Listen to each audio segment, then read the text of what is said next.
तो देखिए आज का जो हमारा टॉपिक रहने वाला है वो है सीपीयू। सीपीयू मतलब central processing unit, central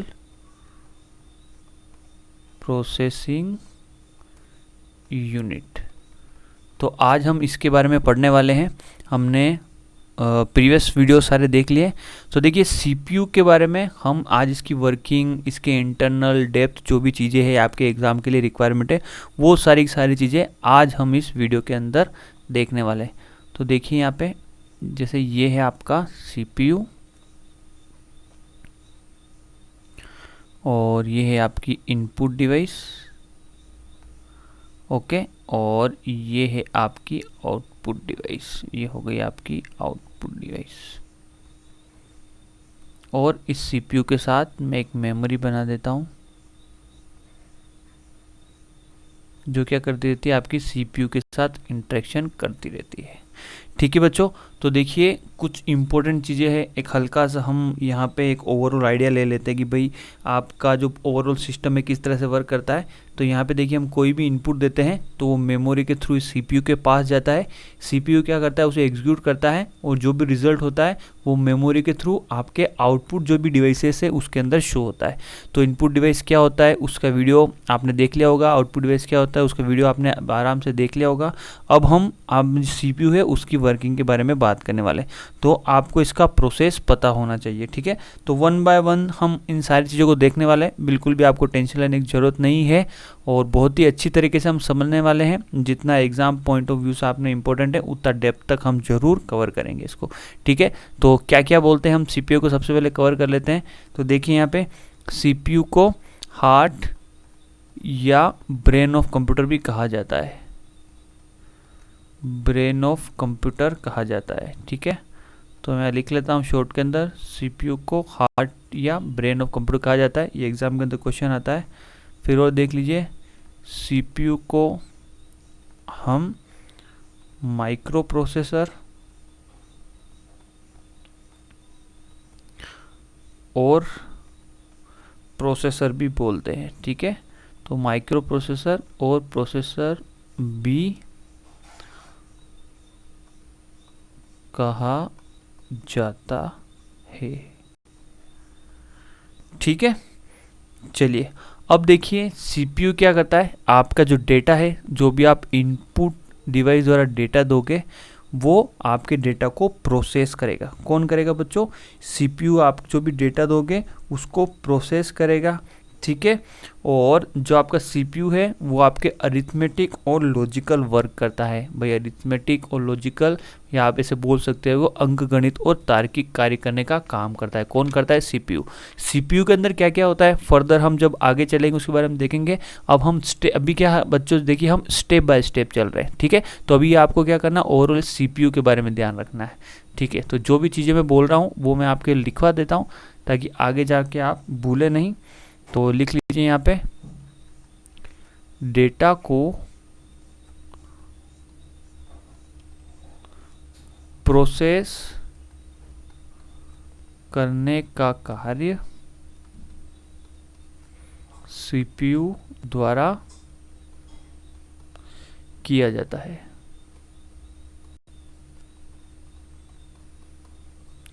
data को प्रोसेस करने का कार्य किसके द्वारा किया जाता है? सीपीयू के द्वारा किया जाता है, ओके। और देखिए सीपीयू के अंदर कौन कौन सी कैलकुलेशन कर सकते हैं हम? सीपीयू के अंदर अरिथमेटिक, हिंदी में क्या बोलेंगे? गणितीय, ओके, वो लॉजिकल। लॉजिकल मतलब तार्किक, तार्किक operation, operation calculation, execute. Execute को हिंदी में क्या बोलेंगे बच्चों? निष्पादित, निष्पादित किए जाते हैं, किए जाते हैं, ओके। तो सीपीयू के अंदर अरिथमेटिक व लॉजिकल ऑपरेशन निष्पादित किए जाते हैं या एग्जीक्यूट किए जाते हैं, ओके। तो अब देखिए यहाँ पे CPU की अगर हम बात करें, इसकी वर्किंग की बात करें, तो मैंने जस्ट अभी आपको समझाया था कि भाई CPU की वर्किंग कैसे होगी। CPU इंस्ट्रक्शन तथा डेटा को मेन मेमोरी से रजिस्टर में ट्रांसफ़र करता है। तो देखिए CPU क्या करता है, इंस्ट्रक्शन या डेटा को मेन मेमोरी से रजिस्टर के अंदर ट्रांसफ़र करता है। तो देखिए इसके अंदर CPU के अंदर क्या क्या होता है, क्या नहीं होता, वो हम जस्ट अभी आगे चल के सारी चीज़ें देखने वाले। तो आपको जो अभी थोड़ा सा थ्योरेटिकल पॉइंट ऑफ से इम्पोर्टेंट है, वो चीज़ एक बार आप यहाँ पे लिख सकते हो। यहाँ पे थोड़ा मैं स्पेस क्रिएट कर देता हूँ यहाँ पे। तो देखिए अगर मैं यहाँ पे पार्ट बनाऊँ, तो CPU को हम यहाँ पे, CPU के यहाँ पे 3 पार्ट होते हैं।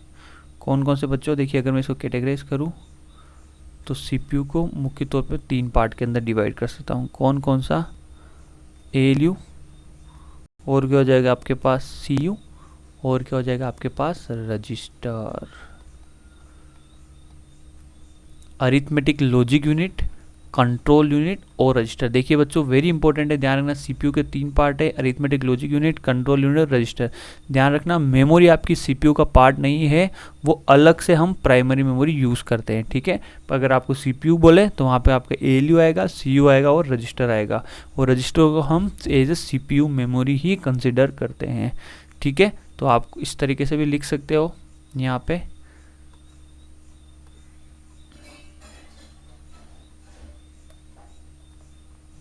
जैसे देखिए ये हो गया आपके पास रजिस्टर,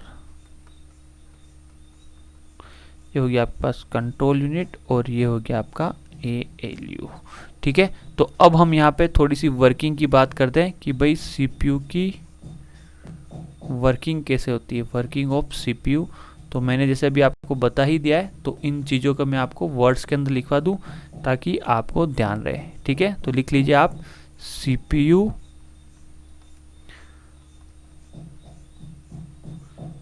इंस्ट्रक्शंस तथा डेटा को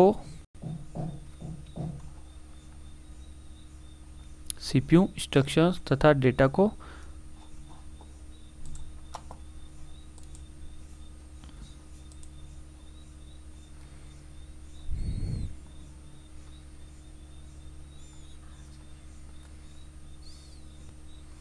मेन मेमोरी से रजिस्टर में ट्रांसफ़र करता है।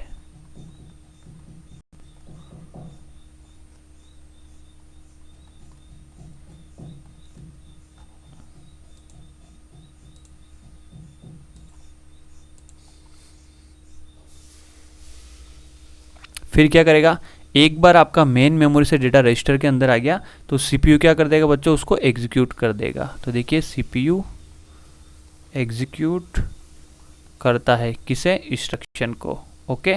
और एक बार CPU ने इंस्ट्रक्शन को एग्जीक्यूट कर दिया तो वो क्या हो जाएगा आपके आउटपुट डाटा या प्रोसेस डाटा। तो उसको हम कैसे लिखेंगे, देखिए एग्जीक्यूशन के बाद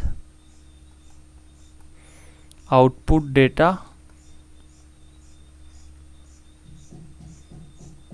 या आप क्या बोल सकते हो इसको, प्रोसेस डेटा। क्या बोल सकते हैं, आउटपुट डेटा या प्रोसेस डेटा को रजिस्टर से मेन मेमोरी में ट्रांसफ़र करता है, रजिस्टर से मेन मेमोरी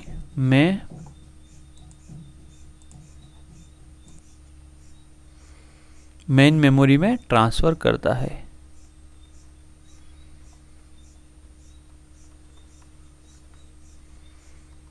ठीक है, तो एग्जीक्यूशन के बाद आउटपुट डेटा, प्रोसेस डेटा को रजिस्टर से मेन मेमोरी में ट्रांसफ़र करता है। कौन करता है, आपका CPU, ठीक है। तो यहाँ पे लिख लो CPU।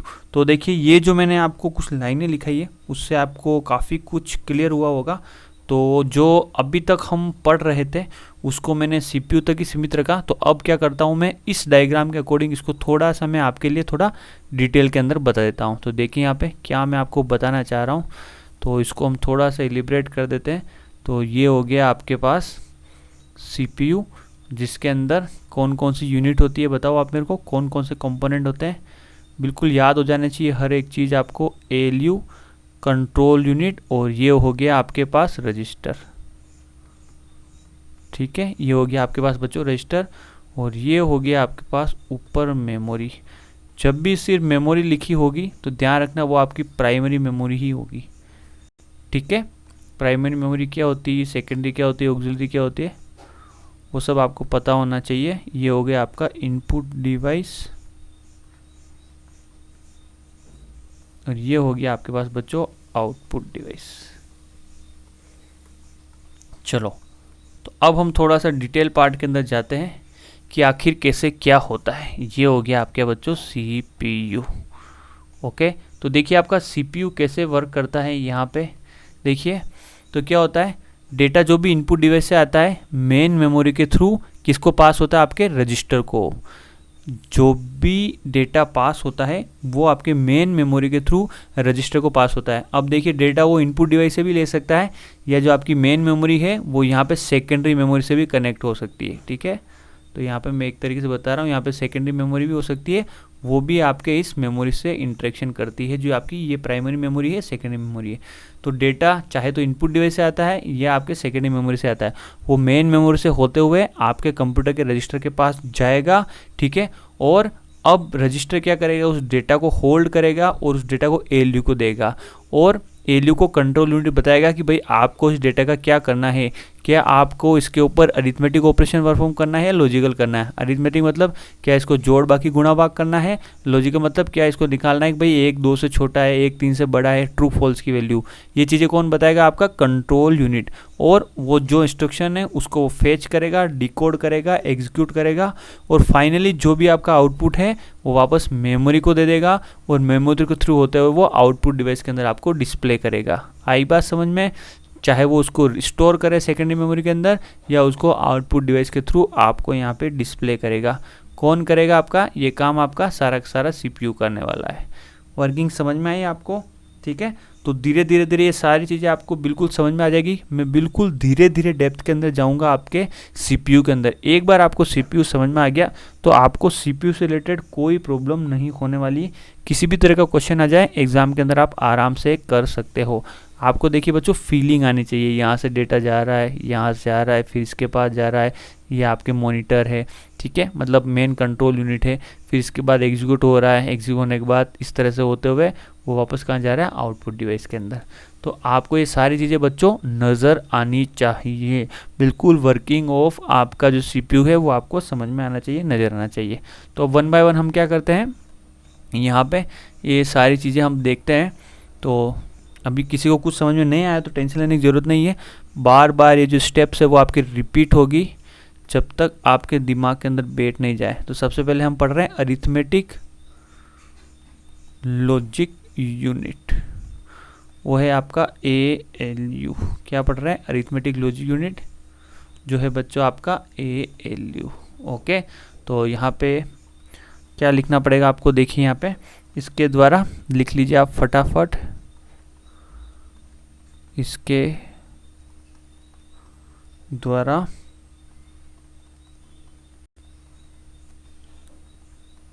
अरिथमेटिक मतलब अंकगणितीय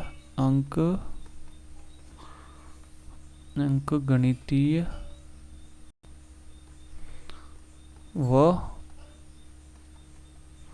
लॉजिक मतलब तार्किक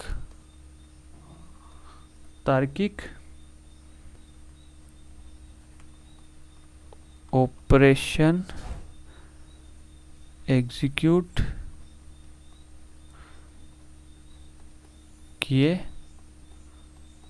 जाते हैं। किसके द्वारा, आपके ALU द्वारा, अरिथमेटिक लॉजिक यूनिट। अब यहाँ पे बच्चों देखिए अरिथमेटिक का मतलब क्या हो गया, यहाँ पे मैं लिख लेता हूँ। यहाँ पे देखिए अरिथमेटिक और कौन सा ऑपरेशन परफॉर्म करता है, ये लॉजिकल। कौन करता है? ये ALU। ओके, अब यहाँ पे देखिए अरिथमेटिक ऑपरेशन का मतलब क्या हो गया? जोड़, मान लीजिए इसको करना है 2 + 5 तो क्या हो जाएगा? 7, ठीक है। या इसको माइनस करना है तो इसके अंदर क्या हो जाएगा? 5 - 2 क्या हो जाएगा? 3। या इसको बोला है भाग 2 तो देखिए यहाँ पे 4 को भाग दो 2 से, क्या हो जाएगा? उत्तर 2। जोड़, बाकी या गुणा, भाग, जो भी अरिथमेटिक कैलकुलेशन है वो यहाँ पे परफॉर्म की जाएगी। अब लॉजिकल का मतलब क्या हो गया? यहाँ पे देखिए कंपेयर करना, मतलब तुलना करना। क्या हो जाएगा बच्चों? यहाँ पे तुलना करना। जैसे यहाँ पे बोला है क्या 5 आपका 2 से बड़ा है? बड़ा है क्या? तो ये उत्तर क्या देगा? ट्रू, बड़ा है ना। अब यही अगर ये हो जाता 2 5 से बड़ा है, क्या बताओ ये बड़ा है 2 5 से? नहीं है, तो यहाँ उत्तर क्या देगा? फॉल्स। तो इसे क्या बोलेंगे बच्चों? तुलना करना, ठीक है। तो दो तरह के ऑपरेशन आपके परफॉर्म किए जाते हैं ALU द्वारा, अरिथमेटिक और लॉजिकल ऑपरेशन, ठीक है। तो अब हमारे पास जो नेक्स्ट हमारे पास जो इसका CPU का जो कंपोनेंट है वो है आपका कंट्रोल यूनिट। कौन सा है बच्चों? Control unit. तो देखिए कंट्रोल यूनिट आप एक तरीके से मैं जैसे एग्जांपल के द्वारा आपको समझा सकता हूँ। कंट्रोल यूनिट उसी प्रकार से है जैसे आपके क्लास के अंदर बहुत सारे स्टूडेंट हैं और उन्हीं स्टूडेंट के अंदर से आपको एक मॉनिटर बना रखा है। भाई क्लास के अंदर जो मॉनिटर होता है ना, भाई क्लास टीचर तो हर समय अवेलेबल होता नहीं है, तो क्या होता है क्लास टीचर क्या बना देता है बच्चों? एक मॉनिटर अपॉइंट कर देता है। वो क्या करता है? क्लास टीचर की एब्सेंट के अंदर उस पूरी क्लास को कंट्रोल करता है, मॉनिटर करता है। आई बात समझ में? तो उनको कंट्रोल करने का काम कौन करता है? क्लास का मॉनिटर करता है, ठीक है। उसी प्रकार आपके ये जो पूरा का पूरा प्रोसेस है, फ्लो है, जिसके अंदर क्या चीज़ कब होगी उसको कंट्रोल करने के काम कौन करता है? आपका कंट्रोल यूनिट करता है। कौन करता है? कंट्रोल यूनिट करता है। तो देखिए इसके क्या क्या फंक्शन है वो हम यहाँ पे लिख लेते हैं। एग्जाम के अंदर किस तरीके के क्वेश्चंस यहाँ से बनते हैं कंट्रोल यूनिट से, तो जो भी इम्पोर्टेंट चीज़ें हैं यहाँ से वो मैं आपको लिखवा देता हूँ। देखिए यहाँ पे इसको ध्यान रखना बच्चों, इसको कंप्यूटर का नर्वस सिस्टम बोला जाता है। क्या बोला जाता है? नर्वस सिस्टम, मतलब नाड़ी तंत्र। जैसे हमारा जो शरीर है उसका जो मेन कंट्रोलिंग पार्ट है वो किसके थ्रू होता है? आपके नर्वस सिस्टम के थ्रू। ध्यान रखना नर्वस सिस्टम आपके शरीर के अंदर एक बहुत ही बड़ा रोल अदा करता है। अगर नर्वस सिस्टम अगर कोई प्रॉब्लम हो गई ना तो मतलब शरीर देख लीजिए वो किसी काम का नहीं है ना, ऑलमोस्ट आपके पैरालिसिस हो जाता है। उसी प्रकार जो नियंत्रण का काम करता है आपके CPU के अंदर वो आपका कंट्रोल यूनिट करता है। तो देखिए लिखिए यहाँ पे इसको कंप्यूटर का नर्वस सिस्टम क्या बोल सकते हैं हम? नाड़ी तंत्र। नाड़ी तंत्र हिंदी में है ना, भी कहा जाता है। किसे? कंट्रोल यूनिट को। अब देखिए बच्चों कंट्रोल यूनिट का एक काम और है, ये आपके कंट्रोल और टाइमिंग सिग्नल जनरेट करता है। तो देखिए बच्चों ये याद रखने वाली चीज़ें हैं सारी सीधा 1 नंबर का क्वेश्चन आता है। तो यहाँ पे मैं लिखवा देता हूँ, यह कंट्रोल और टाइमिंग सिग्नल जनरेट मतलब उत्पन्न करता है। जब भी किसी चीज़ को कंट्रोल करने की आवश्यकता होगी तो हर समय पे क्या बच्चों ये सिग्नल प्रोड्यूस करता है। कौन करता है? आपका कंट्रोल यूनिट। ध्यान रखना, तो एग्जाम के अंदर क्वेश्चन आता है कि टाइमिंग और कंट्रोल सिग्नल कौन जनरेट करता है? ध्यान रखना कंट्रोल यूनिट। या कंट्रोल यूनिट कौन से सिग्नल जनरेट करता है? तो कंट्रोल और टाइमिंग सिग्नल। वेरी इंपॉर्टेंट है, ध्यान रखना, ठीक है। और क्या है देखिए, और इसका क्या काम रहता है? कंट्रोल यूनिट इंस्ट्रक्शंस को प्रोसेसर के द्वारा एग्जीक्यूट कराने का काम करता है। क्या करता है? कंट्रोल यूनिट इंस्ट्रक्शंस को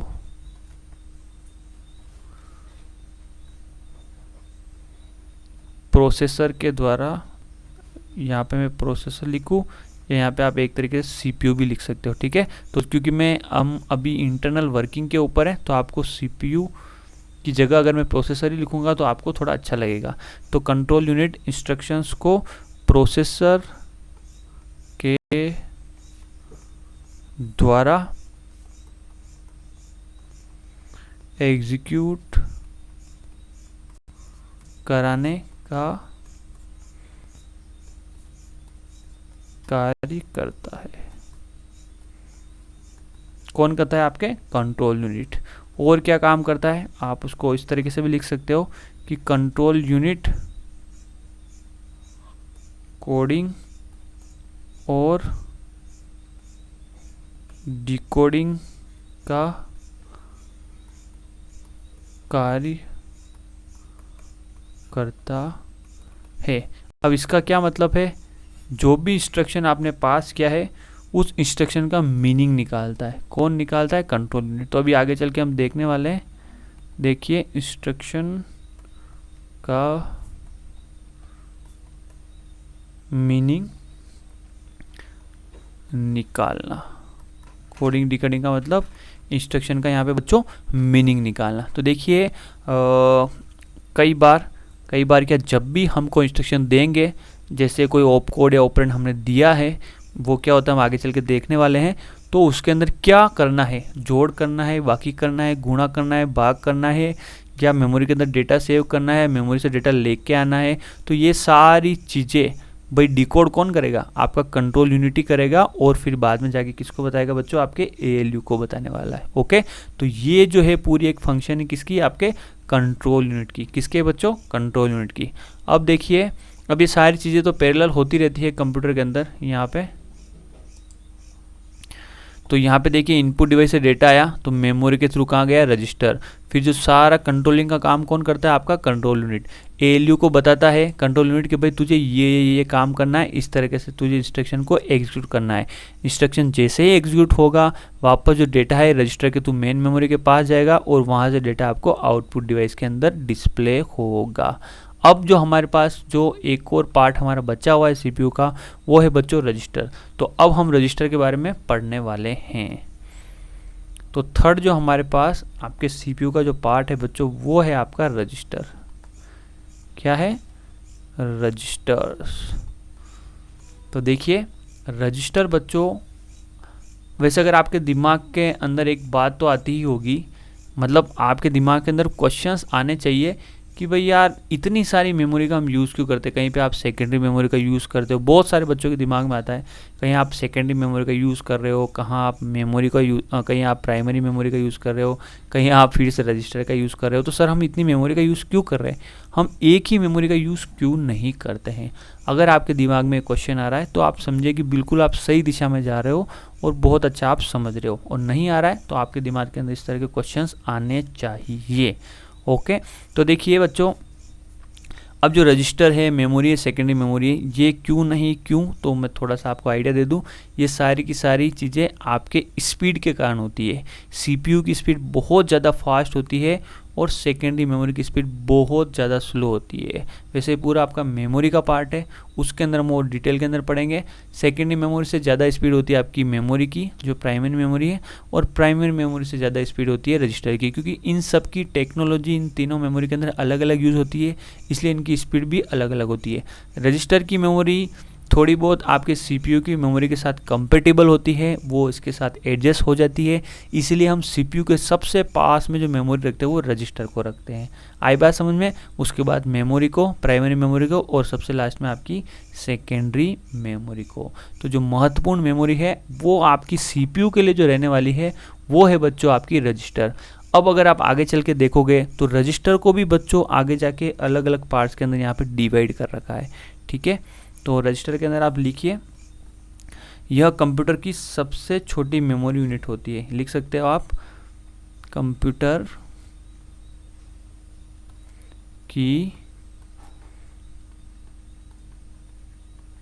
सबसे छोटी मेमोरी यूनिट रजिस्टर होती है। कौन होती है बच्चों? रजिस्टर। ठीक है, और इसे सीपीयू की मेमोरी कहा जाता है। किसे? आपके रजिस्टर को सीपीयू की मेमोरी भी कहा जाता है। ठीक है, यह सबसे फास्ट मेमोरी होती है। यह सबसे फास्ट मेमोरी होती है। कौन सी रजिस्टर मेमोरी सबसे फास्ट होती है? अभी हम मेमोरी वाला जो टॉपिक पढ़ेंगे उसके अंदर और आपको चीज़ें ज़्यादा क्लियर होगी। लिखिए यहाँ पे, यह डेटा को टेम्परेरी स्टोर करती है। डेटा को अस्थायी रूप से स्टोर करती है। ओके, ऐसा नहीं कि भाई आपके रजिस्टर के अंदर डेटा परमानेंटली स्टोर रहेगा, नहीं। जब तक आपका इंस्ट्रक्शन एग्जीक्यूट होगा तभी तक आपका डेटा होल्ड रहेगा। ठीक है, तो देखिए यहाँ पे लिखिए, जब डेटा मेमोरी से फेच किया जाता है, मेमोरी से फेच किया जाता है, तो उसे एग्जीक्यूट करने के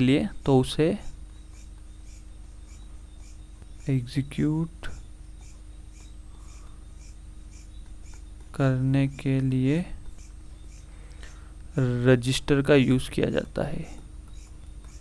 रजिस्टर का यूज़ किया जाता है। ओके, तो देखिए रजिस्टर एक तरीके से बच्चों आपका कंटेनर है। ठीक है, जहाँ पे आपके डेटा को होल्ड किया जाता है, जो आपका सीपीयू मतलब आपका एलयू एग्जीक्यूट करेगा। आई बात समझ में?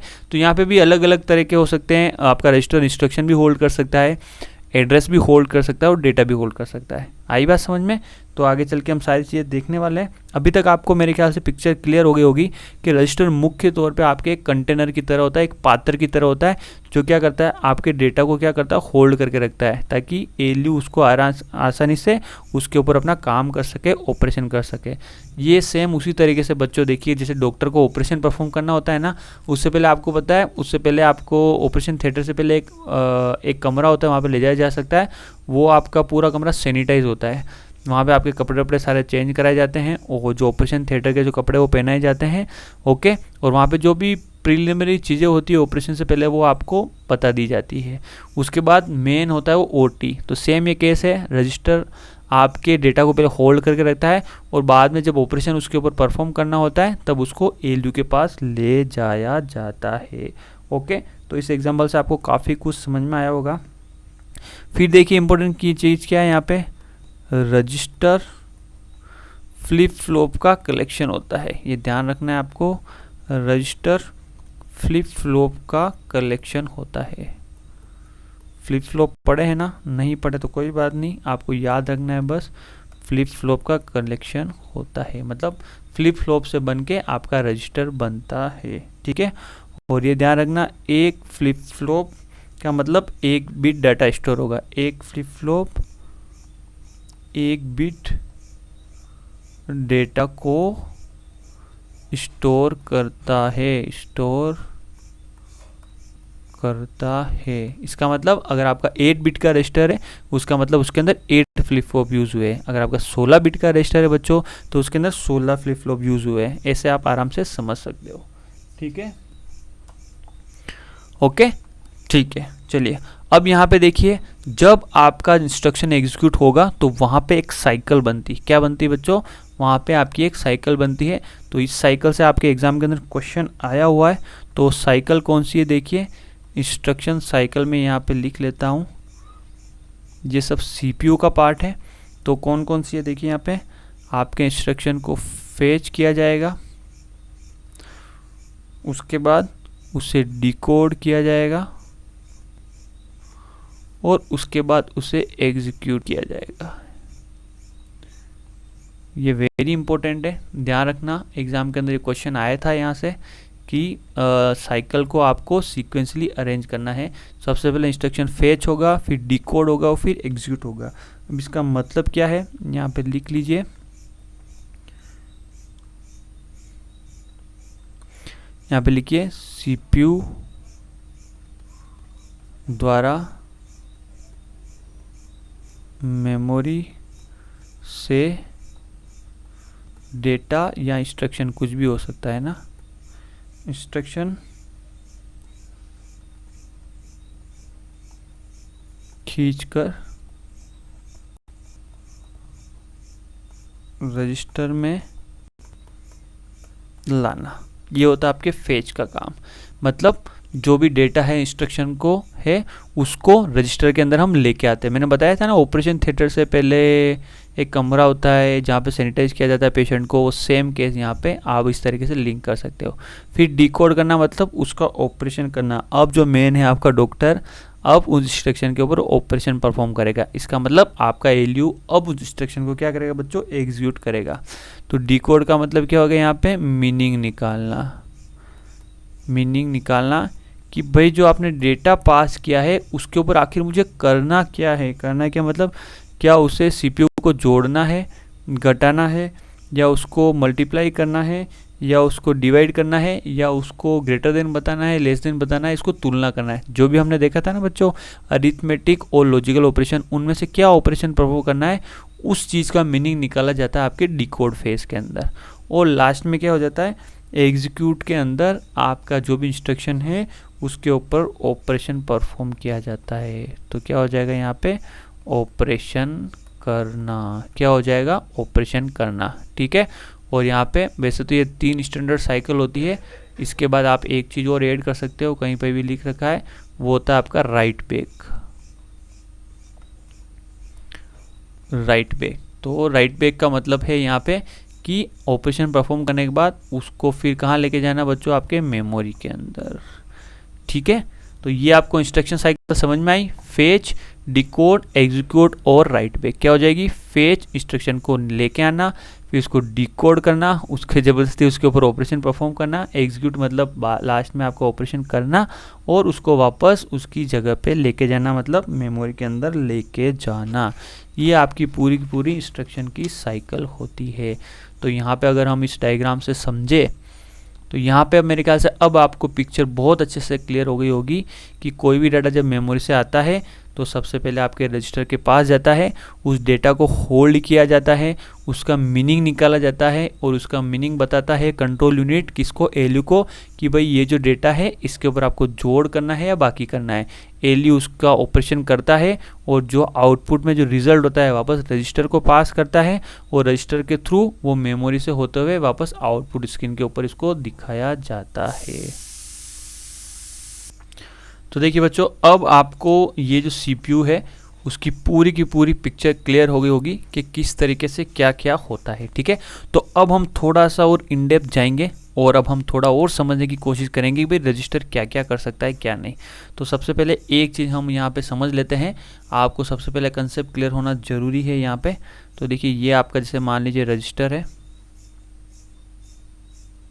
ये आपका बच्चों मान लीजिए जैसे रजिस्टर है। तो क्या क्या ये होल्ड कर सकता है, अपना जो पात्र है उसके अंदर ये क्या क्या रख सकता है। तो देखिए बच्चों ये क्या क्या रख सकता है, ये रख सकता है आपका इंस्ट्रक्शन। इंस्ट्रक्शन को हिंदी में क्या बोलेंगे, निर्देश। ठीक है। ये क्या रख सकता है, निर्देश रख सकता है, या क्या रख सकता है, डेटा रख सकता है। डेटा को हिंदी में क्या बोलेंगे, आंकड़े। ठीक है। या क्या रख सकता है, एड्रेस रख सकता है। जो भी डेटा है इंस्ट्रक्शन है उसका क्या रख सकता है बच्चों, एड्रेस रख सकता है। तो यहाँ पे इंस्ट्रक्शन भी रख सकता है आपका रजिस्टर, डेटा भी रख सकता है और एड्रेस भी रख सकता है। ये मैं क्यों बता रहा हूँ कि आगे चल के अब हम हमारे रजिस्टर की कैटेगराइज करने वाले हैं। वहाँ पे आप ये चीज़ें देखोगे कि कुछ ऐसे रजिस्टर्स है जो मुख्यतः या तो इंस्ट्रक्शन होल्ड करते हैं, या मुख्यतः डेटा होल्ड करते हैं, या एड्रेस होल्ड करते हैं। और कुछ ऐसे रजिस्टर हमें देखने को मिलेंगे जिनके अंदर आप कोई सी भी चीज़ रख सकते हो। ठीक है। तो चलिए अब इसको हम थोड़ा सा और आगे की ओर बढ़ते हैं यहाँ पे सीपीयू के अंदर। तो मैं आपके लिए एक वापस जनरल आपके लिए एक डायग्राम लेके आता हूँ, जिससे आपको और चीज़ें क्लियर होने वाली है। ठीक है बच्चों, तो चलिए देखिए यहाँ पे मैं यहाँ पे डायग्राम आपके लिए ड्रॉ कर देता हूँ। तो यहाँ पे ये मैं बना देता हूँ। यहाँ पे सबसे पहले हमारे पास हो जाएगी ये आपके यूनिट्स, और ये हो जाएगी मेरे पास आगे जाके रजिस्टर्स, और यहाँ पे फिर से हम बनाने वाले हैं रजिस्टर्स। ठीक है, तो जो CPU इतनी देर से हम पढ़ रहे हैं ना, उसको अब हम थोड़ा सा, मैं क्या कर रहा हूँ बच्चों, थोड़ा सा उसको एनलार्ज करने की कोशिश कर रहा हूँ। थोड़ा सा मैं डिटेल में जा रहा हूँ। आपके एग्जाम पॉइंट ऑफ व्यू से बच्चों जितना इंपॉर्टेंट है वही मैं पढ़ाऊँगा, फालतू की चीज़ें नहीं पढ़ाऊँगा। ठीक है, तो यहाँ पे मैं बना देता हूँ आपकी कंट्रोल यूनिट, और ये हो गया आपके पास ALU। अब ऐसी कोई सी भी चीज़ नहीं होनी चाहिए कि आप बोलोगे ये मुझे पता ही नहीं कंट्रोल यूनिट क्या है या ALU क्या है। ठीक है, और ये ओवरऑल आपका है CPU। तो CPU मैंने क्या बोला, 3 चीज़ों से बनेगा, कंट्रोल यूनिट, ALU, और तीसरी चीज़ क्या मिसिंग है बच्चों, बताओ मेरे को, वो है सर रजिस्टर। जी हाँ, तो यहाँ पे रजिस्टर्स होंगे। तो रजिस्टर के अंदर यहाँ पे इस तरीके से फर्दर में और रजिस्टर बनाने वाला हूँ A, और ये इस तरीके से हो जाएगा यहाँ पे BC, ये हो जाएगा आपके पास DE, और ये हो जाएगा आपके पास बच्चों HL। ठीक है, घबराने की ज़रूरत नहीं है, हम फटाफट बहुत ही सिंपल तरीके से मैं आपको बताने वाला हूँ। जैसे कि आप मेरा तरीका जानते ही हो कि मेरा पढ़ाने का तरीका बहुत ही शानदार है, और आपको चीज़ें बिल्कुल आसानी से याद हो जाती है, कुछ भी रटने की ज़रूरत नहीं है। सारी चीज़ों को मैं मतलब लॉजिकली रिलेट करने की कोशिश करता हूँ। तो ये हो गया आपके पास, ये जो रजिस्टर है बच्चों, उनको मैं बोलने वाला हूँ general purpose register. General purpose register. तो यहाँ पे आप एक चीज़ देख पा रहे हो कि रजिस्टर को मैं फर्दर 2 कैटेगरी में डिवाइड कर रहा हूँ। एक है आपका जनरल पर्पस रजिस्टर, और दूसरा है बच्चों आपका स्पेशल पर्पस रजिस्टर्स। ठीक है, तो मैं बहुत ज़्यादा इसके कंप्यूटर आर्किटेक्चर के पार्ट में नहीं जाऊंगा, ये चीज़ें आपको कुछ याद होनी चाहिए इसलिए मैं बता दे रहा हूँ। और ये जो खाली जगह है वहाँ पे बच्चों आप क्या आएंगे, फ्लैग रजिस्टर। क्या आएंगे यहाँ पे, फ्लैग रजिस्टर। ठीक है, तो आप एक एक बार पढ़ोगे तो आपको बहुत अच्छे से याद हो जाएंगे। अब हम यहाँ पे थोड़ी सी इनकी वर्किंग के बारे में लिख लेता हूँ। तो आप बताओ मेरे को कंट्रोल यूनिट क्या क्या काम करता है। तो मैंने आपको लिखवाया था कि कंट्रोल यूनिट आपके कंट्रोल और टाइमिंग सिग्नल जनरेट करता है। क्या करता है, कंट्रोल और टाइमिंग सिग्नल है ना, टाइमिंग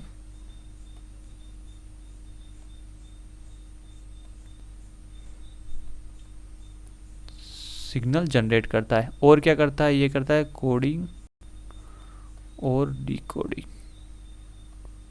ओके, ALU क्या करता है आप बता दीजिए फटाफट से मेरे को। ये आपके करते हैं भाई साहब अरिथमेटिक एंड लॉजिकल वर्क। ठीक है, अंकगणित और तार्किक कार्य करता है। ठीक है, तो ये पूरा देखिए बच्चों, ओवरऑल मैंने आपको यहाँ पे CPU बता दिया है, और CPU के अंदर मैंने आपको कंट्रोल यूनिट का वर्किंग बता दिया है, ALU की वर्किंग बता दी है, और एक तरीके से मैंने आपको रजिस्टर की भी वर्किंग बता दी है। यहाँ पे अब हम रजिस्टर को थोड़ा सा इन डेप्थ जाने वाला है, जितना आपके एग्जाम पॉइंट ऑफ व्यू से इंपॉर्टेंट है, तो उसके बारे में हम 1 बाय 1 करके यहाँ पे पढ़ने वाले हैं। ठीक है बच्चों, चलिए, तो यहाँ पे जो आपके टाइप ऑफ रजिस्टर है, तो यहाँ पे हम 1 बाय 1 करके इन सबको देखने वाले हैं। तो सबसे पहला जो आपका रजिस्टर है वो है आपका एक्यूमुलेटर।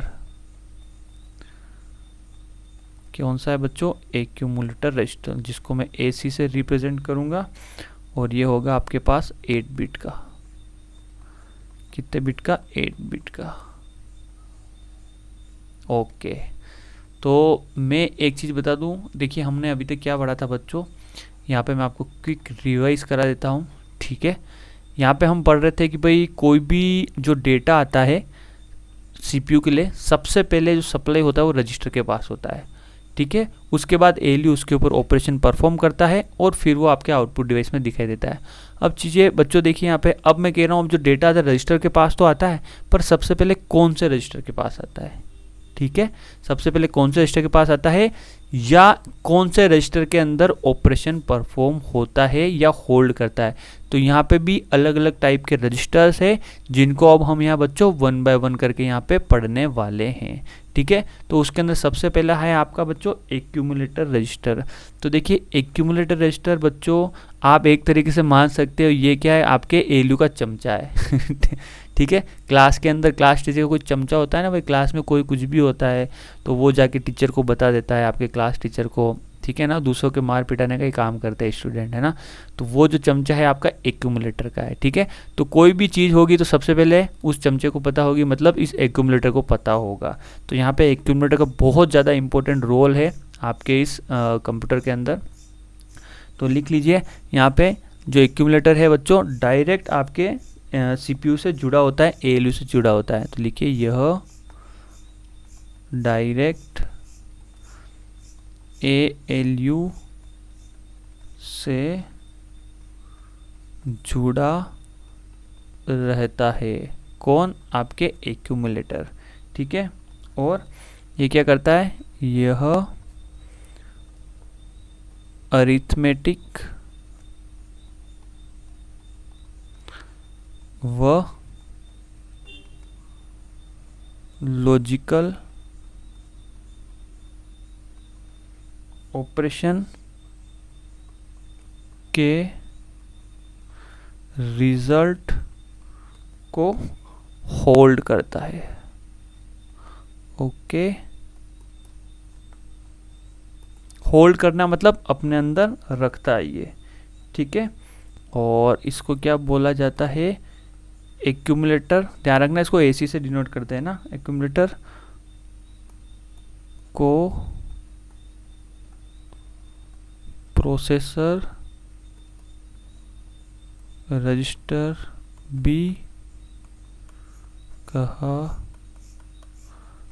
जाता है। ठीक है बच्चों, तो मेन ये बात है आपका जो ऑपरेशन आपका जो जैसे डॉक्टर के पास कोई गया पेशेंट, जैसे मैं आपको बता रहा था, उसको सैनिटाइज रूम के अंदर रखा जाता है और उसके बाद उसका ऑपरेशन परफॉर्म किया जाता है। तो जिस ऑपरेशन जो परफॉर्म किया जाता है वो किसी किसी कमरे के अंदर किया जाएगा ना, तो मान लीजिए वो जो ऑपरेशन परफॉर्म किया जाता है वो एक्यूमुलेटर वाले कमरे के अंदर किया जाता है। आप एक तरीके से समझ सकते हो। तो जो भी आपके अंकगणितीय या लॉजिकल ऑपरेशन किए जाते हैं उसके रिजल्ट को सबसे पहले आपके एक्यूमुलेटर द्वारा होल्ड किया जाता है। किसके द्वारा? एक्यूमुलेटर। तो एग्जाम के अंदर कई बार क्वेश्चन आता है कि सीपीयू के डायरेक्ट क्लोज जो आपका रजिस्टर रहता है उसका नाम क्या है? एक्यूमुलेटर। या ड्यूरिंग द एग्जीक्यूशन ऐसा कौन सा रजिस्टर है जो भी इंटरमीडिएट रिजल्ट जनरेट होते हैं, रिजल्ट जनरेट होता है उसको होल्ड करता है। कौन करता है बच्चों? आपके एक्यूमुलेटर करता है। सीधा सीधा क्वेश्चन आता है एग्जाम के अंदर इसके ऊपर। ओके, तो एक्यूमुलेटर का बहुत महत्वपूर्ण रोल है। और ये मैं बताया ना एग्जाम्पल से आपको कि एक तरीके से चमचा है सीपीयू का, आपके एएलयू का, जिसको सब पता रहता है। मतलब इसकी निगरानी के बिना कोई पत्ता भी हिल जाए ये पॉसिबल नहीं है। नेक्स्ट है आपके पास जनरल पर्पस रजिस्टर। हिंदी में क्या बोलेंगे बच्चों? सामान्य उद्देश्य रजिस्टर। तो देखिए जनरल पर्पस रजिस्टर, इसको आप जब स्पेशल पर्पस रजिस्टर से कंपेयर करोगे तो आपको ये बहुत अच्छे तरीके से समझ में आने लगेगा। ठीक है, तो देखिए जनरल पर्पस रजिस्टर क्या होता है? ऐसे रजिस्टर जो किसी भी तरह का काम कर सकते हैं उसे हम क्या बोलेंगे बच्चों? General purpose register. तो देखिए यहाँ पे आप लिख सकते हो प्रोग्राम या इंस्ट्रक्शन के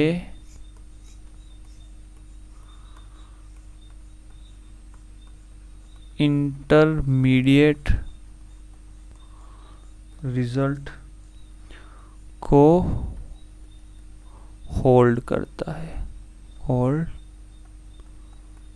करता है। ठीक है, और यहाँ पे ध्यान रखना ये डेटा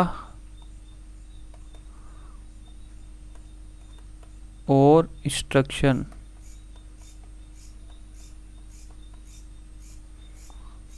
दोनों को रख सकता है, दोनों को रख सकता है। ये अभी लाइन आपको समझ में नहीं आएगी, ये लाइन जब मैं आपको ये स्पेशल पर्पस रजिस्टर भी पढ़ाऊंगा तब आपको ये वाली लाइन आपको क्लियर हो जाएगी। हाल फिलहाल हम पढ़ते हैं फर्स्ट वाली लाइन के ऊपर चलते हैं।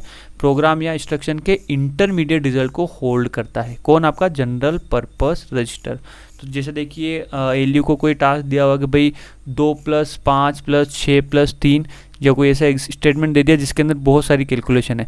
तो सबसे पहले देखिए मान लीजिए एग्जांपल दिया जैसे 2 + 5 - 2 × 3 इस तरह से दे रखा है। तो एक बार में तो एग्जीक्यूट होगा नहीं है ना, वो भी 1 बाय 1 करेगा आपका सीपीयू एलयू इसको एग्जीक्यूट। तो सबसे पहले क्या करेगा 2 * 3, तो 3 × 2 क्या हो गया -6, फिर क्या हो गया ये 2 + 5। तो अब देखिए एक बार तो एग्जीक्यूट हुआ नहीं, तो एक बार के लिए जो इंटरमीडिएट रिजल्ट है ना, ये जो 6 है ना, किसी न किसी रजिस्टर के अंदर तो अपने को होल्ड करना पड़ेगा, रखना पड़ेगा। तो इस रिजल्ट को जैसे इस 2 को 5 को 6 को पूरा रिजल्ट नहीं निकल जाता, उससे पहले आपके जनरल पर्पस रजिस्टर के अंदर होल्ड किया जाता है। ठीक है भाई, वैल्यू तो कहीं ना कहीं इन पात्र को तो रखना पड़ेगा ना आपके एलयू जब ऑपरेट करेगा, और जब लास्ट में इसका रिजल्ट निकल जाएगा तो वो आपके फाइनली कहाँ चला जाएगा? एक्यूमुलेटर के अंदर। 5 6 7 -6 क्या हो जाएगा यहाँ पे 1, तो ये फाइनली कहाँ चला जाएगा बच्चों? एक्यूमुलेटर के पास। उम्मीद है इस एग्जाम्पल से आपको बहुत अच्छे से समझ में आ गया होगा जनरल पर्पस रजिस्टर के बारे में। ठीक है, तो जनरल पर्पस रजिस्टर के अंदर यहाँ पे कुछ रजिस्टर्स के पेयर होते हैं, तो आपको ये ध्यान रखना है कि हमेशा बी है वो आप लिख लीजिए। बी जो रजिस्टर है वो हमेशा, यहाँ लिखता हूँ मैं, बी रजिस्टर सी के साथ पेयर बनाता है, डी रजिस्टर ई के साथ पेयर बनाता है, और एच रजिस्टर एल के साथ यहाँ पे आपके पेयर बनाता है, एल के साथ पेयर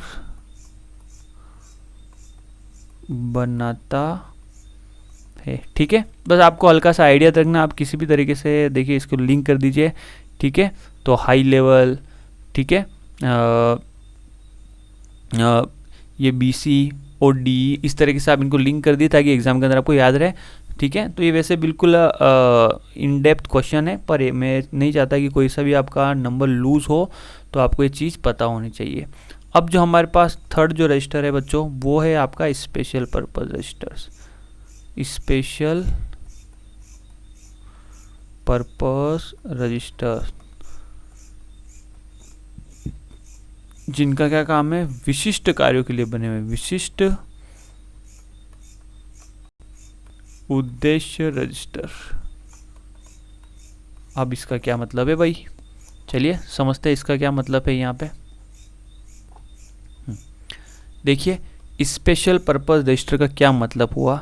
ठीक है, स्पेशल पर्पस रजिस्टर का मतलब है कि कोई एक रजिस्टर है, उसको बोल दिया कि भाई तू डेटा होल्ड करेगा, तो वो रजिस्टर बच्चों डेटा ही होल्ड करेगा। एक रजिस्टर है, उसको बोल दिया कि तू एड्रेस होल्ड करेगा, तो वो रजिस्टर एड्रेस ही होल्ड करेगा, उसके अंदर डेटा नहीं जाएगा।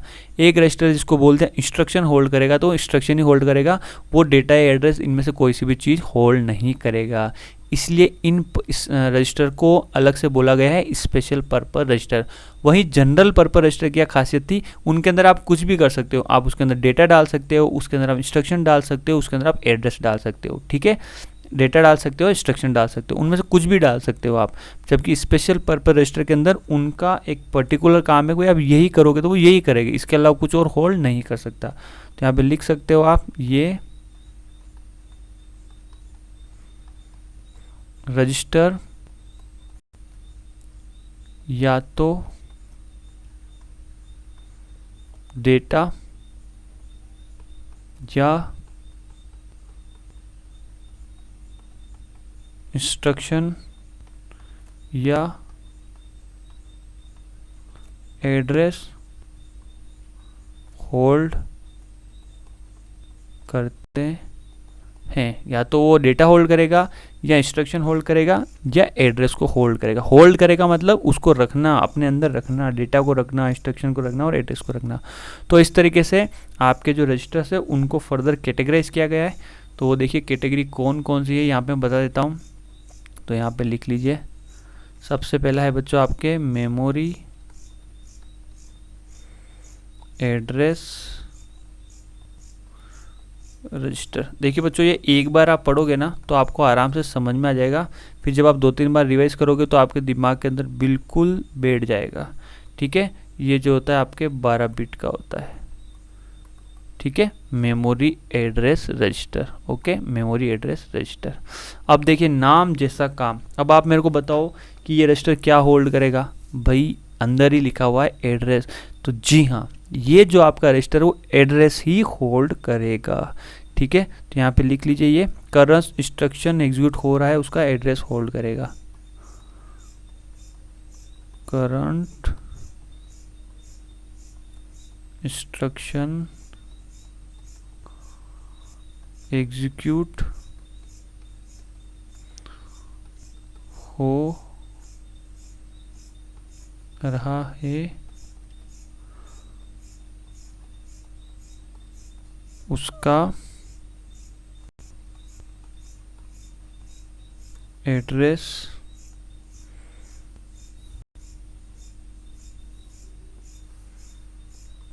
एड्रेस लगता है। ठीक है, जो भी करंट इंस्ट्रक्शन आपके एग्जीक्यूट हो रहा उसका एड्रेस कहाँ रखा जाएगा, आपका मेमोरी एड्रेस रजिस्टर के अंदर। ठीक है बच्चों, उसी प्रकार सेकंड क्या हो जाएगा यहाँ पे, memory data register. Memory data register, जिसको मैं क्या बोलूँगा, MDR। और ये आपका कितने बिट का होने वाला है, 12 बिट का। ओके, तो ये हो गया आपका मेमोरी एड्रेस रजिस्टर, ये हो गया आपका मेमोरी डेटा रजिस्टर। ठीक है, और ये क्या होल्ड करता है बच्चों, ऑपरेंड होल्ड करता है। ऑपरेंड मतलब डेटा को होल्ड करता है। तो ये टर्म्स है ना, आपको टेक्निकल बच्चों आनी चाहिए, तो मैं अभी बता देता हूँ, आपके क्लियर कर देता हूँ। बिल्कुल भी आपको टेंशन लेने की ज़रूरत नहीं है। एग्ज़ाम के अंदर ऐसा नहीं होगा कि आपको कोई भी टर्म बोली और आपको पता नहीं हो, वैसा बहुत मुश्किल से होने वाला है आप लोगों के साथ। ये क्या होल्ड करता है, ऑपरेंड। ऑपरेंड मतलब डेटा। ठीक है, तो बहुत ज़्यादा मैं कंप्यूटर आर्किटेक्चर पार्ट के ऊपर नहीं जाऊंगा। होल्ड करता है। ठीक है, अब हम ऑपरेंड और ऑपकोड क्या होता है थोड़ा सा यहाँ पे देख लेते हैं, ताकि अगली बार जब इस तरह का कोई शब्द आपसे टकराए तो आपको ऐसा नहीं होना चाहिए कि भाई क्या आ गया ये होता है ऑपकोड,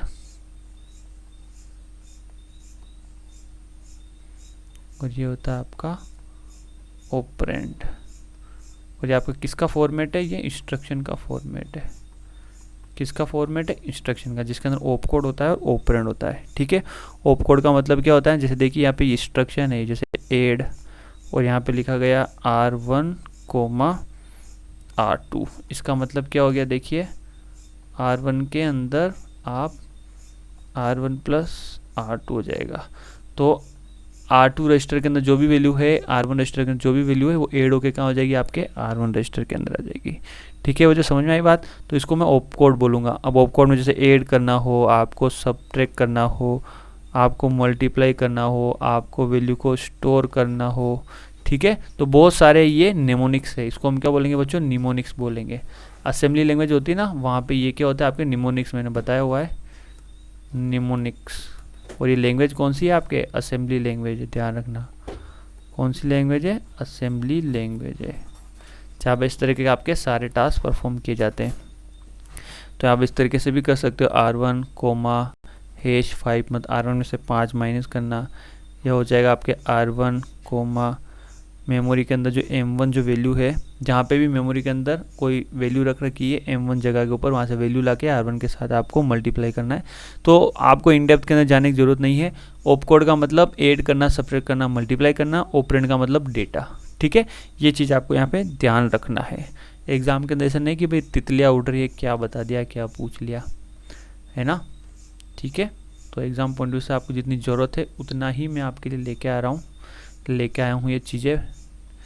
थर्ड देखिए यहाँ पे प्रोग्राम काउंटर, यहाँ से कई बार आपके एग्ज़ाम के अंदर क्वेश्चन आया हुआ है, प्रोग्राम काउंटर, जिसको क्या बोलूँगा मैं, PC। ठीक है, और ये होता है आपका 12 बिट। ओके, देखिए यहाँ पे जो आपका जो प्रोग्राम, फिर देखिए प्रोग्राम काउंटर क्या रखता है, नेक्स्ट इंस्ट्रक्शन जो भी आपका होगा उसका एड्रेस रखता है, ध्यान रखना। यहाँ पे लिख लेता हूँ मैं, नेक्स्ट इंस्ट्रक्शन का एड्रेस रखता है, कौन रखता है, आपके प्रोग्राम काउंटर रजिस्टर। कहने का मतलब क्या है, यहाँ पे देखिए बच्चों, यहाँ पे इंस्ट्रक्शन है I1, I2, I3, I4, I5, I6, I7 और ये सब में मिलके क्या बना रहे हैं, एक प्रोग्राम बना रहे हैं। क्या बना रहे हैं बच्चों, प्रोग्राम बना रहे हैं। अब मान लीजिए यहाँ पे ये वाला इंस्ट्रक्शन एग्जीक्यूट हो रहा है और ये था इस प्रोग्राम काउंटर के ऊपर। जैसे ही इस इंस्ट्रक्शन का नंबर आया एग्जीक्यूट होने के लिए, प्रोग्राम काउंटर कहाँ स्विच हो जाएगा, नेक्स्ट वाले इंस्ट्रक्शन के ऊपर। ध्यान रखना, करंट इंस्ट्रक्शन का एड्रेस होल्ड नहीं करता है, ये नेक्स्ट जो भी इंस्ट्रक्शन एग्जीक्यूट होने वाला होगा उसका एड्रेस होल्ड करता है।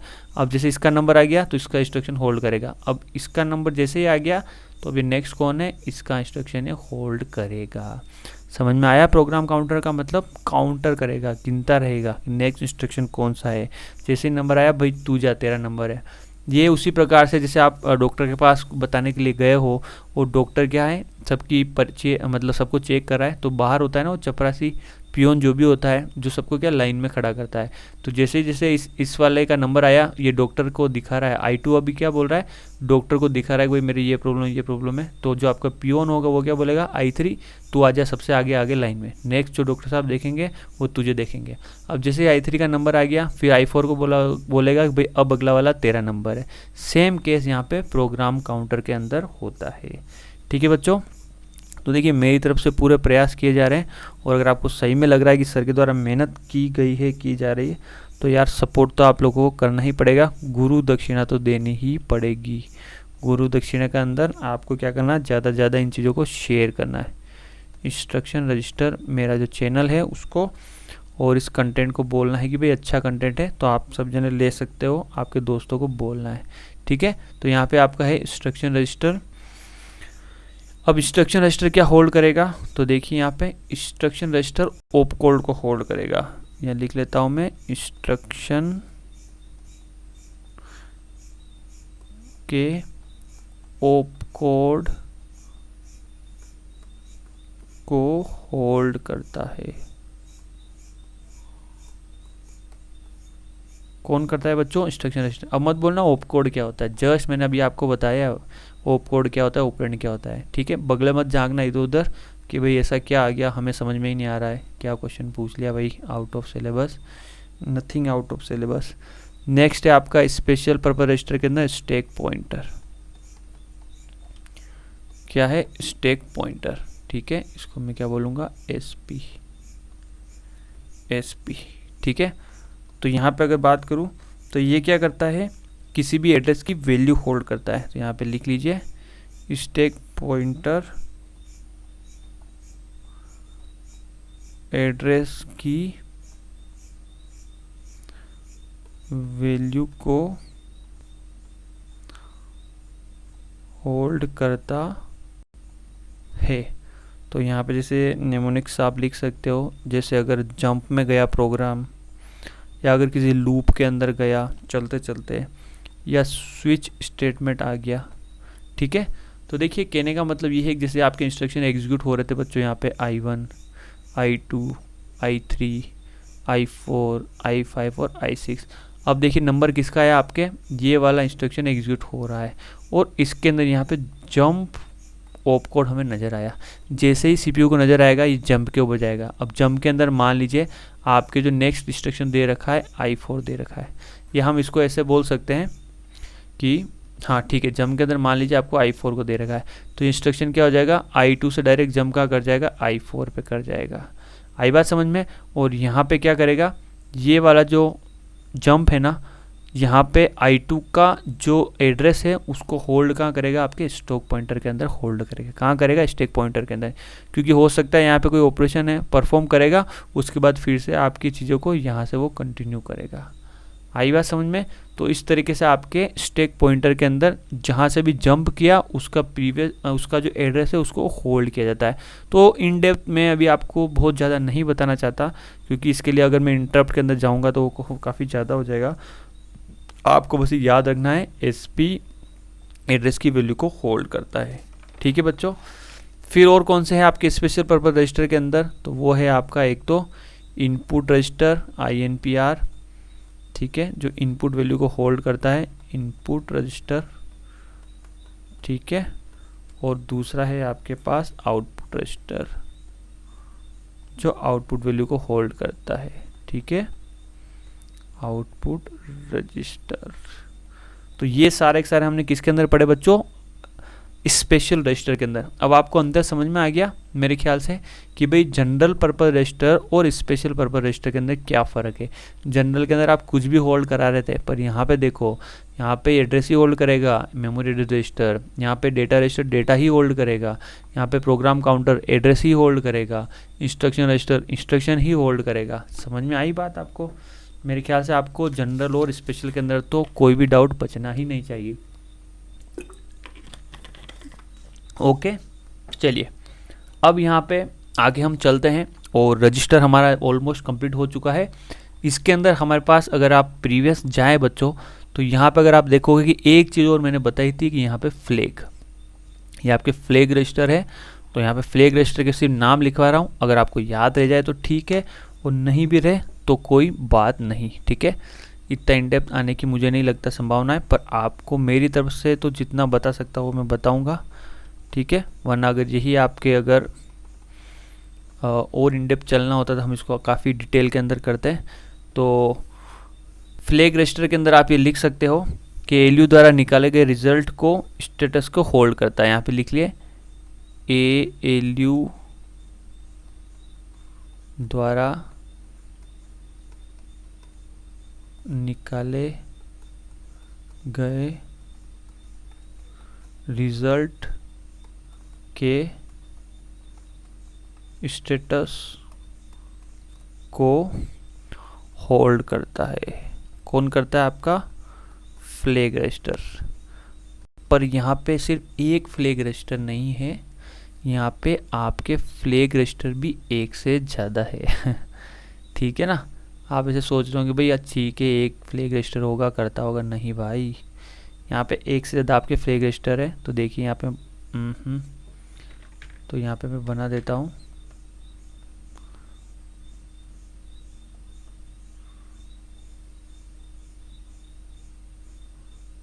ओके। आपको इनका नाम याद रखना है, ठीक है, तो ठीक रहेगा। ये है आपके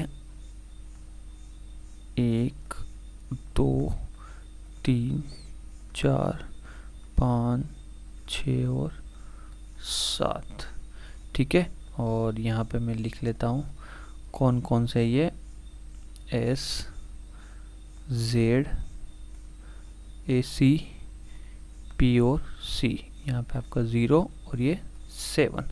तो S का क्या नाम है यहाँ पे? साइन फ्लैग, साइन फ्लैग, ठीक है। और Z का क्या मतलब है यहाँ पे? Zero flag, zero flag. यहाँ पे AC का क्या मतलब है? Auxiliary carry flag, auxiliary carry flag. और P का क्या मतलब है बच्चों? देखिए यहाँ पे पेरिटी फ्लैग। और यहाँ पे C का क्या मतलब है? देखिए कैरी फ्लैग, ठीक है। तो ये जो फ्लैग रजिस्टर थे वो मैंने आपको लिखा दिए, कितने हो गए? 1 2 3 4 5। इनका आपको नाम ध्यान रखना है बस, ठीक है। नाम अगर आप ध्यान रखोगे तो आपके लिए बहुत ही अच्छा होगा। ऐसा नहीं होगा कि भाई कुछ सुना हुआ नहीं है मैंने, ओके। तो यहाँ पे बच्चों देखिए रजिस्टर जो है आपका यहाँ पे एंड हो जाता है। तो हमने यहाँ पे पूरी की पूरी CPU की वर्किंग देख ली कि कैसे डेटा आता है, कैसे जाता है। CPU के अंदर जो सिस्टम के अंदर CPU होता है उसको फर्दर डिवाइड किया गया है रजिस्टर CU/LU के अंदर। उसके बाद रजिस्टर को फर्दर डिवाइड किया गया है कि रजिस्टर के ये पार्ट रहेंगे, इसकी एग्जीक्यूट साइकिल रहेगी।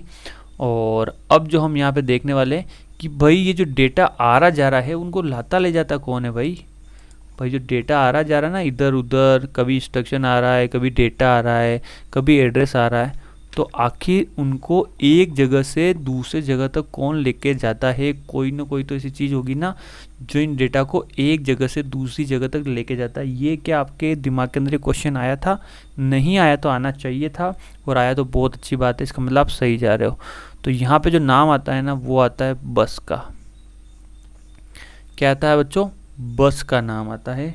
तो बस, जैसा कि हम एक गांव से दूसरे गांव के अंदर जाना हो, हमें लंबी दूरी अगर यात्रा करनी हो तो हम बस का यूज़ करते हैं। सेम कंसेप्ट यहाँ अप्लाई होता है। डेटा को ट्रैवल करना हो, इंस्ट्रक्शन को करना हो, या एड्रेस को करना हो, तो किसका यूज़ करेंगे? बस का यूज़ करेंगे। किसका यूज़ करेंगे? बस का यूज़ करेंगे। तो यहाँ पे आप लिखिए डेटा, इंस्ट्रक्शन या एड्रेस को एक जगह से दूसरी जगह पर, एक जगह से दूसरी जगह पर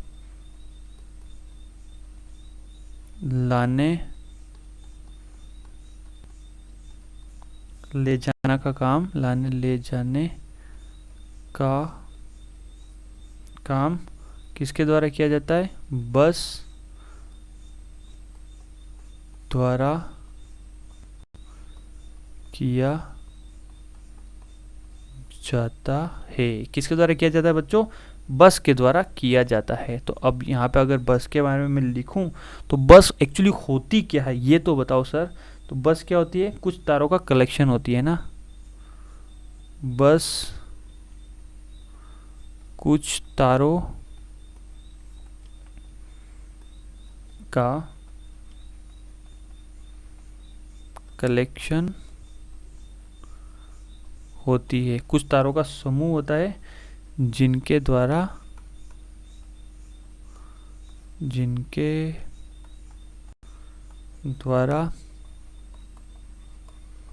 किसको? सिग्नल्स, जिनके द्वारा सिग्नल एक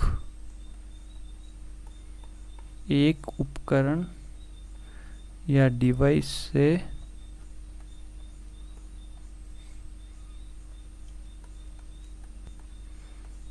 दूसरी डिवाइस तक भेजा जाता है। ठीक है, तो बस के द्वारा सिग्नल्स बोल सकते हो, डेटा बोल सकते हो, इंस्ट्रक्शन बोल सकते हो, उनको एक जगह से दूसरी जगह भेजा जाता है। ठीक है, तो बस का मैंने आपको यहाँ पे एक्चुअली मैं फ़ोटो लगाया नहीं, तो इस तरीके से ये तार के गुच्छे होते हैं, यूँ इस तरह से ये। ठीक है, अगर आपने कंप्यूटर कभी खोला हो तो आपको पता हो कड़क कड़क तार आपको नज़र आएंगे इस तरीके से ये, और एक यहाँ पे इस तरीके से एक जगह कनेक्टेड होंगे और ये दूसरी जगह लगे होंगे इस तरीके से। ठीक है, तो इस तरीके से आपको बस नज़र आएगी। तो क्या बस के भी सर कुछ टाइप होते हैं? जी हाँ, आपकी बस के भी 3 टाइप होते हैं। क्या होते हैं? 3 टाइप होते हैं। तो यहाँ पे मैं लिख लूँ, आपकी जो बस है वो 3 टाइप के अंदर डिवाइड रहती है। कौन कौन सी सर? वो आपकी रहती है बच्चों, देखिए सबसे पहली रहती है आपके एड्रेस बस। देखिए कंप्यूटर के अंदर एक चीज़ है, जैसा नाम वैसा काम। दूसरा कौन सी बस रहती है सर? Data bus. तीसरी कौन सी रहती है सर? Control bus. अब जैसा नाम वैसा काम, ये क्या करती है? एड्रेस कैरी करती है। तो लिख लूँ मैं कैरी एड्रेस, इसके अंदर एड्रेस ट्रैवल करता है। डेटा बस क्या करती है? कैरी डेटा, ये डेटा को लाने ले जाने का काम करती है। कंट्रोल बस क्या करती है? ऑब्वियसली बात है, क्या कैरी करती है? सिग्नल कैरी करती है। क्या कैरी करती है बच्चों? ये सिग्नल कैरी करते हैं। कौन कौन से? एक तो कंट्रोल और दूसरा टाइमिंग सिग्नल, जो मैंने आपको बताया था ना, कंट्रोल और टाइमिंग सिग्नल जनरेट करती है। कौन? आपकी कंट्रोल बस। ठीक है, तो ये जो कंट्रोल यूनिट जो आपका कंट्रोल और टाइमिंग सिग्नल जनरेट करता है, उसको कौन कैरी करता है? आपके कंट्रोल बस करती है। ओके बच्चों, तो ये था आपके बस के बारे में। तो हमने सीपीयू पढ़ लिया, सीपीयू के अंदर के बारे में पढ़ लिया, रजिस्टर के बारे में पढ़ लिया, और अभी हमने बस के बारे में भी पढ़ लिया है बहुत ही अच्छी तरीके से। ठीक है, तो यहाँ पे देखिए अब एक और चीज़ यहाँ पे जो रह जाती है आपके सीपीयू के अंदर, वो है आपकी यहाँ पे क्लॉक। क्या रह जाता है यहाँ पे? क्लॉक। तो बिल्कुल छोटा सा यहीं के ऊपर इसी के अंदर टॉपिक आएगा ये रजिस्टर के अंदर। तो देखिए बच्चों, जैसे हम इंसान है, हमारे शरीर की जो धड़कन होती है, जैसे हमारा हार्ट होता है, धक धक धक धक धक धक करते रहता है, उसी प्रकार सीपीयू के अंदर भी एक क्लॉक होती है, घड़ी होती है। ओके, और वो हमेशा चलती रहती है, और वो क्या करती है बच्चों? एक पल्स जनरेट करती है। क्या करती है? पल्स जनरेट करती है या सिग्नल जनरेट करती है। आई बात समझ में? उस सिग्नल के रेस्पॉन्स में इस जो कंप्यूटर के अंदर है ना, वो सारे के सारे ऑपरेशन या इंस्ट्रक्शन एग्जीक्यूट होते हैं। ध्यान रखना, जैसे हमारी बॉडी के अंदर हार्ट बीट होती है ना, तो सारी चीज़ें इस हार्ट बीट के रेस्पॉन्स में तो होती है। भाई हार्ट बीट चलना जरूरी है ना, तो धक धक धक धक धक धक करते उससे क्या होता है? आपके शरीर के अंदर जो ब्लड प्रेशर है वो मेंटेन रहता है, दिमाग तक आपका ब्लड सप्लाई जाता है, ऑक्सीजन जाती है आपके दिमाग तक, और जो भी सेल्स है वो आपके एक्टिव रहते हैं। सेम ये केस होता है आपके कंप्यूटर के अंदर, क्लॉक करती है। कोई भी चीज़ बिना क्लॉक पल्स के जनरेट हो ही नहीं सकती। ये हार्ट बीट है, एक समझ सकते हो आपके कंप्यूटर की। तो यहाँ पे देखिए, अगर बिल्कुल सिंपल भाषा में यहाँ पे अगर आपको बताना चाहूँ तो मैं लिख लेता हूँ यहाँ पे, कंप्यूटर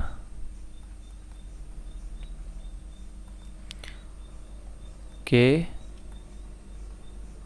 अंदर एक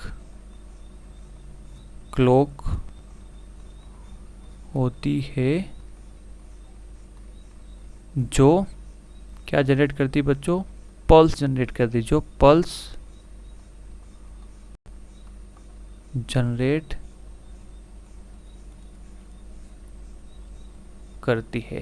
पल्स मतलब क्या हो गया बच्चों? सिग्नल। इस तरीके से वो क्या करती है बच्चों? सिग्नल को जनरेट करती। कौन करती है? आपके क्लॉक। ओके, और सारे के सारे ऑपरेशन इस क्लॉक पल्स के रेस्पॉन्स में होते हैं। ध्यान रखना, ठीक है? लिखिए यहाँ पे, क्लॉक पल्स के अकॉर्डिंग सीपीयू इंस्ट्रक्शन एग्जीक्यूट करता है। क्लॉक पल्स के अकॉर्डिंग सीपीयू इंस्ट्रक्शन एग्जीक्यूट करता है। मैंने बोला कोई भी चीज़ बिना क्लॉक पल्स के नहीं हो सकती। क्लॉक पल्स के रेस्पॉन्स में ही पूरा कंप्यूटर चलता है, ठीक है? और यहाँ पे लिखिए, एक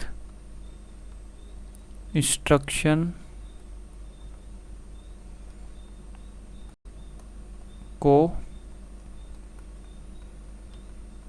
एग्जीक्यूट करने में लगभग 1000 पल्स की ज़रूरत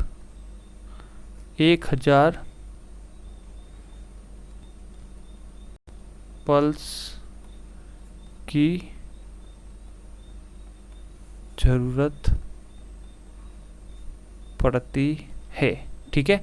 एक इंस्ट्रक्शन को एग्जीक्यूट करने में लगभग 1000 पल्स की ज़रूरत पड़ती है।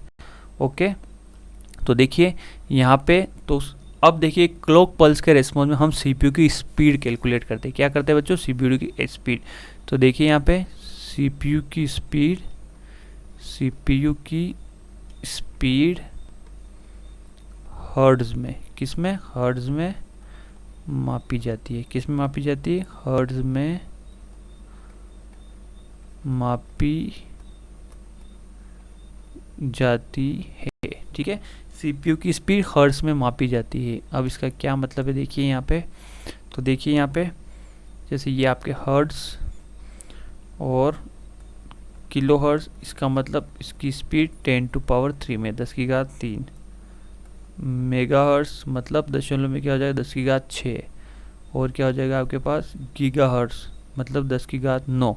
तो आज के समय में जो भी आपके कंप्यूटर्स आ रहे हैं ना बच्चों, उनकी स्पीड आपकी गीगा हर्ट्ज के अंदर मेजर हो रही है। किसके अंदर? गीगा हर्ट्ज के अंदर। इसका क्या मतलब हुआ सर? थोड़ा सा अगर आप बता देंगे तो हमें थोड़ा अच्छे से समझ में आ जाएगा। अब देखिए इसका मतलब क्या है। अगर आपको दिया हुआ है कि कंप्यूटर की स्पीड आपकी 1 मेगा हर्ट्ज है, इसका मतलब क्या हो गया? उसकी जो स्पीड है वो 10⁻6 मतलब 10 लाख ऑपरेशन आपका जो CPU है वो पर सेकेंड एग्जीक्यूट कर सकता है। ओ माय गॉड, अगर मेगाहर्ट्ज के अंदर है। पर मैंने भी आपको क्या बताया, आज के जो CPU है वो आपके गीगाहर्ट्ज के अंदर आ रहे हैं। इसका मतलब क्या हुआ सर कि 10 की घात 9 लगभग 100 करोड़ ऑपरेशन, कितने हो गए बच्चों, 100 करोड़ ऑपरेशन पर सेकेंड आपका CPU है वो एग्जीक्यूट कर सकता है। अभी हम बात करें तो अभी हमको मिलेगी 3.2 गीगाहर्ट्ज का प्रोसेसर। इसका मतलब क्या हो गया, 320 करोड़ ऑपरेशन पर सेकेंड आपका CPU आज की तारीख में एग्जीक्यूट कर सकता है। हो सकता है अब और भी ज़्यादा आगे होंगे, है ना। तो अभी तक जहाँ तक बताया वो मैं बता रहा हूँ। तो इसके रेस्पॉन्स में ही तो तभी तो सुपर कंप्यूटर सारे बनते हैं ना बच्चों। आप लिखा नहीं जाता कि भाई सुपर कंप्यूटर की स्पीड फ्लॉप्स के अंदर, पेटा फ्लॉप्स के अंदर मापी जाती है, फ्लोटिंग पॉइंट इंस्ट्रक्शन पर सेकेंड, तो वो और ज़्यादा ऑपरेशन 1 सेकेंड के अंदर एग्जीक्यूट कर सकते हैं। ठीक है, तो यहाँ पे ये भी लिख सकते हो आप मिप्स, क्या हो जाएगा ये मिप्स। इसको मैं क्या बोल सकता हूँ, मिलियन, हम इसको इस इकाई में भी माप सकते हैं, मिलियन इंस्ट्रक्शन पर सेकेंड। क्या हो गया बच्चों, मिलियन इंस्ट्रक्शन पर सेकेंड, है ना। क्या हो गया बच्चों, मिलियन इंस्ट्रक्शन पर सेकेंड। तो यहाँ पे देखिए आपका जो CPU था वो पूरा का पूरा जो टॉपिक है यहाँ पे बच्चों मेरी तरफ से बहुत ही अच्छे तरीके से कराने की आपको कोशिश की गई। मुझे नहीं लगता है कि भाई अब आज के समय, आज के बाद आपको कंप्यूटर की वर्किंग के अंदर कोई भी प्रॉब्लम आने वाली है या किसी क्वेश्चन का आप यहाँ पे जवाब नहीं दे पाओगे, क्योंकि जितने भी चीज़ कंप्यूटर की वर्किंग के अंदर आती है, बेसिक चीज़ें, वो मैंने आपको आज यहाँ पे करा दी है इस वीडियो के अंदर।